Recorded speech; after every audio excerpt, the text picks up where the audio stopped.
It is Tuesday morning, so that means Dan McGowan from the Boston Globe, Rhode Island is here with us. We're talking about the race for lieutenant governor next year starting to take shape. Candidates from both sides of the aisle starting to throw their hats into the ring.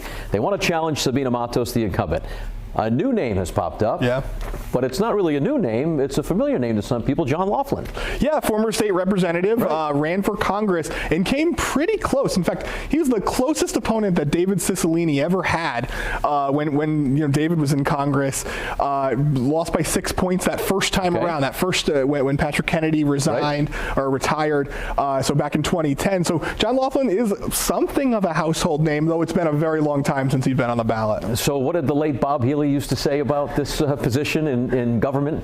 Yeah, he wanted to eliminate it altogether, right? Remember, he ran a couple of times literally to eliminate it, which is funny because now you've got all these people that are lining up and potentially trying to run for the job. No surprise, we've seen this every time. And the reason why you see that a lot is, honestly, it's a low bar for entry, right? You can raise a little bit of money, a couple of $100,000, as opposed to running for governor, you have to raise $4 or $5 million. And so while it is an unpopular office, while it is an office that generally speaking constitutionally doesn't have a lot of responsibility, it is one that is kind of seen as achievable to other politicians. And you're only one step away from being the governor. That's right, as Dan McKee proved. Yeah. God forbid something were to happen. So let's talk about the incumbent. Sabina Matos may be vulnerable because of her run for Congress unsuccessfully in 2023? Yeah, so of course remember she had the signature scandal where it really bogged down. She's struggled mightily to raise money since then, and so she's coming in kind of battered and bruised heading into next year, and she's got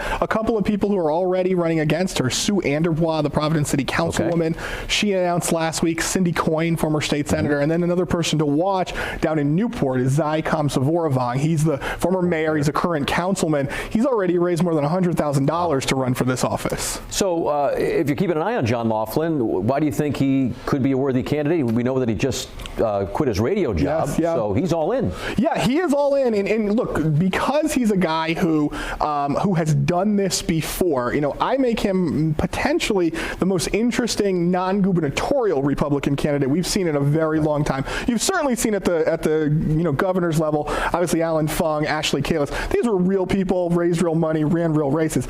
Down the ticket, though, we often don't see that. John Laughlin, as I said before, ran a competitive race for Congress. Is somebody who's kind of smart and personable. People like him generally. He kind of gets the joke about being a Republican in Rhode Island. So he can.